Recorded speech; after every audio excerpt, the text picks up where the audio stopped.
안녕하세요, 수진입니다. 여러분은 내 인생에서 베스트 타이밍이 언제라고 생각하세요? 혹시 아이를 키우고 있어서 지금은 아닌 것 같아 라고 생각하시는 분 없나요? 저도 아이를 키울 때는 그랬는데 책 속에는 이런 말이 있네요. 책 속으로 한번 들어가 볼까요? 아이가 어려서 원하는 일을 못해 속상해요. 젊은 엄마들이 많은 강연에서 자주 듣는 질문이에요. 풀타임으로 본인이 진짜 원하는 일을 하고 싶은데 아직 어린아이를 맡길 데가 없어서 꿈을 포기하는 엄마들이 많아요. 설사 파트타임으로 일을 하게 되더라도 일과 아이 중 하나를 택하는 일이 생기게 되면은 여지없이 아이를 선택하게 돼요.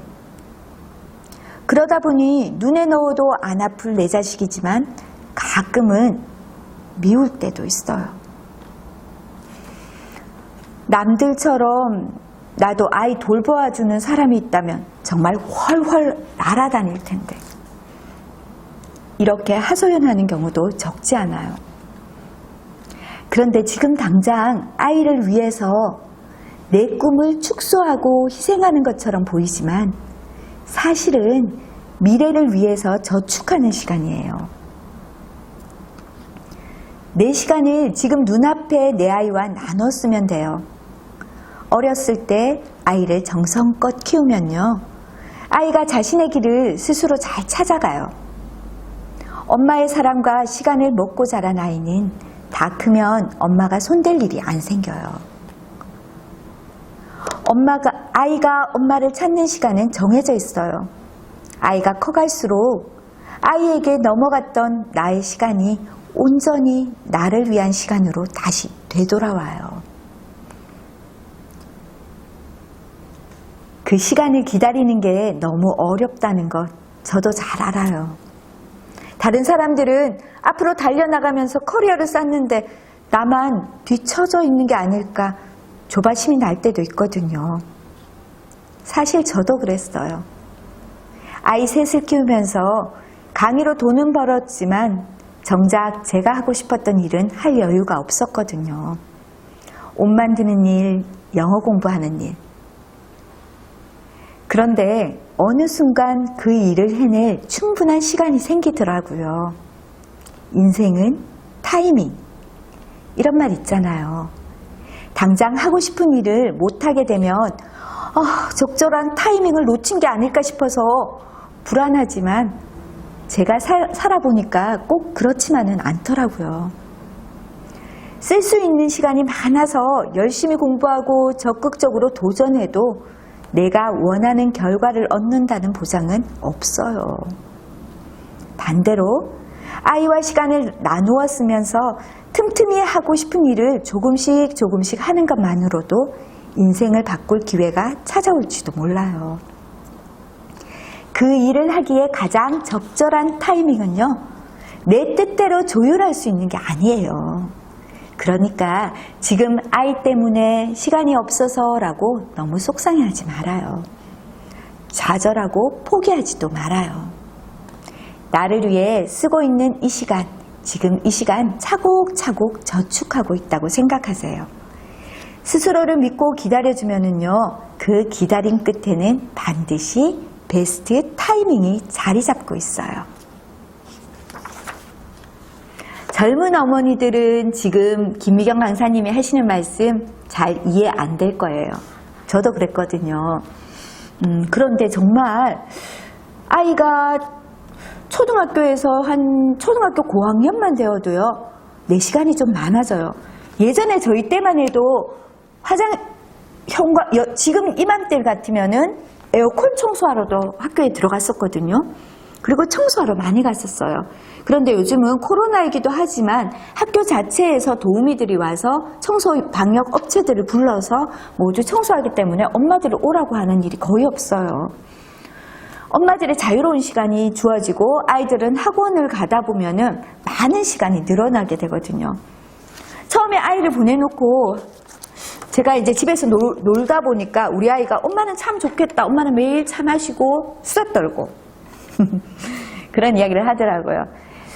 그랬는데 그 아이의 말을 이렇게 듣고 나서 생각을 해보니까 좀 내 인생이 정말 이렇게 보내도 될까라는 생각이 들 때가 있었어요.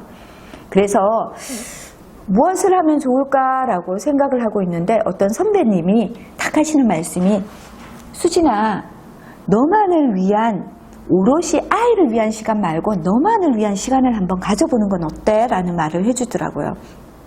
기가 막히죠.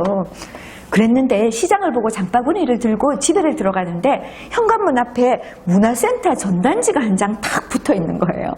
그래서 그 전단지를 떼서는 식탁에 턱하니 앉아서 빨간색 볼펜 하나를 들고 뭘 해볼 게 없을까라고 동그라미를 쳤어요.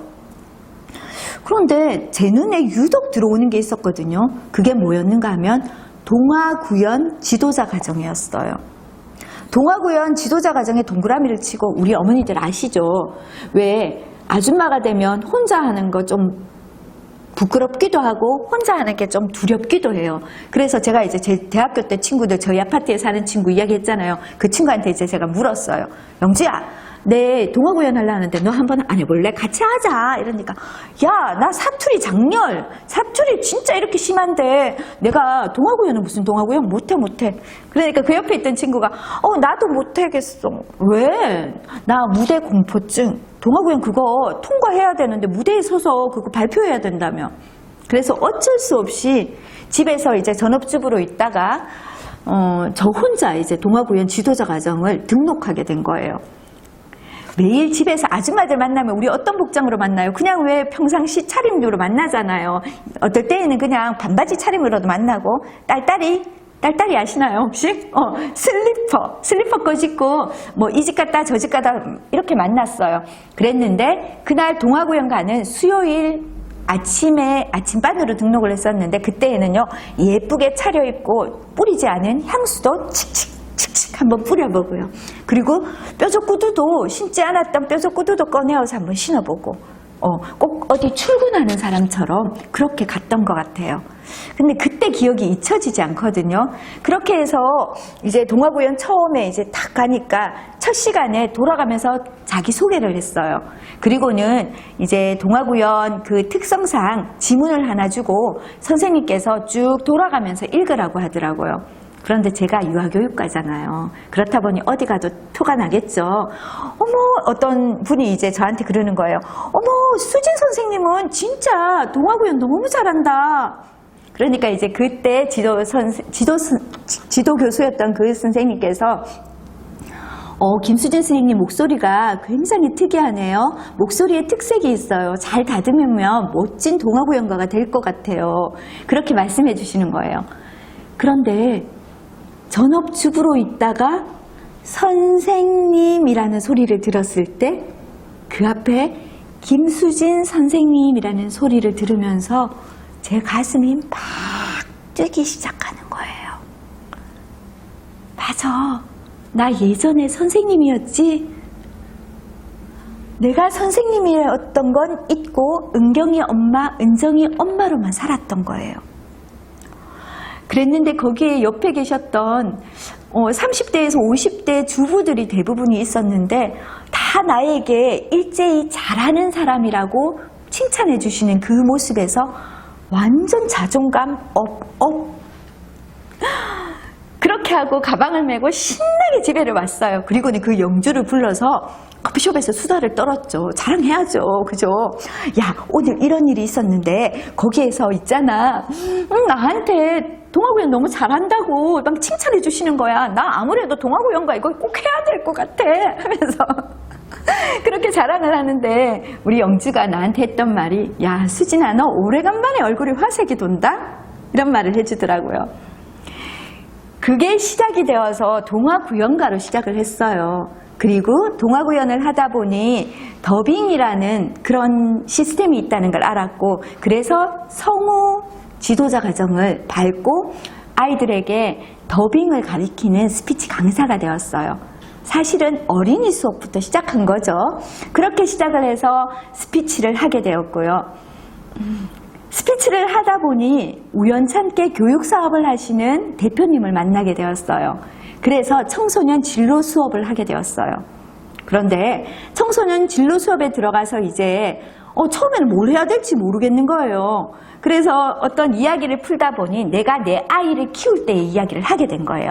내가 빨간 펜을 시키고 거기에 야 빨간 펜 다 끝나고 나면 엄마도 그냥 안 주잖아. 눈높이 가져와 해서 눈높이 하고 시험지 2장 풀고 나면은 다음 문제지 가지고 와서 3장 풀게 하고 이렇게 이야기를 했더니 애 하나가 와 쌤 진짜 너무하네요. 근데요 그거 우리 엄마하고 똑같은 거 아세요? 야 쌤 진짜 너무한 거 알아. 미안. 내가 정말 그때는 그랬는데 지금 생각해보니 그건 아니었어 라고 사과를 했더니 그 친구가 쉬는 시간에 나한테 와서 선생님 그거 아니었다는 거 제발 우리 엄마한테 이야기 좀 해주세요. 그래 내가 이야기해줄게. 그 친구와의 약속이었어요. 그 친구와의 약속 때문에 저는 1년 동안 부모교육 강사 과정을 밟게 되었고 그 부모교육 강사 과정으로 인해서 성인의 부모교육 수업을 나가고 있어요. 아이의 말을 듣고 아이의 진로는 아이가 결정하게 해줄 수 있어야 한다는 거.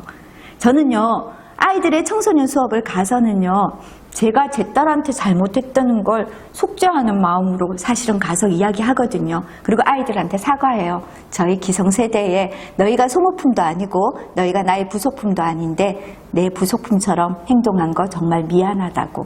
그리고 엄마들에게 내가 분명하게 이야기해 줄 거라고. 엄마들이 내가 말한다고 그때는 강사님 맞아요 제가 그렇게 하지 않을게요 라고 하고 뒤돌아서서 너희들에게 똑같이 할 지경이라도 나하고 말할 때만은 똑바로 하도록 어머니들한테 꼭 말씀드려 주겠다고.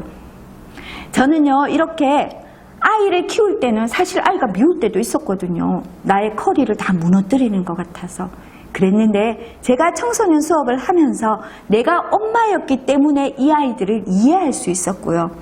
그랬기 때문에 지금의 30대 엄마들에게 내가 이렇게 하면 안 된다는 이야기를 해줄 수 있는 거예요. 그렇다면 우리 김미경 강사님이 지금 말씀하신 것처럼 아이를 키웠던 경험은 모두 다 오로지 나의 커리를 만드는 동반이 되는 발자취가 되는 거예요. 여러분들 시간이 아깝다고 생각하지 마시고요. 그 시간에 제가 센터에서 시작했던 것처럼 무엇을 할지 모르겠어요가 아니고 아주 작은 일부터 내가 잘할 수 있는 일을 찾는다면은 이걸 토대로 해서 이게 씨앗이 되어서 여러분은 좀 더 큰 일을 할 수 있는 그런 사람이 될 수 있거든요. 제가 한 이야기 여러분들에게도 꼭 도움이 되었으면 좋겠습니다. 여러분의 행복한 삶을 응원합니다. 감사합니다.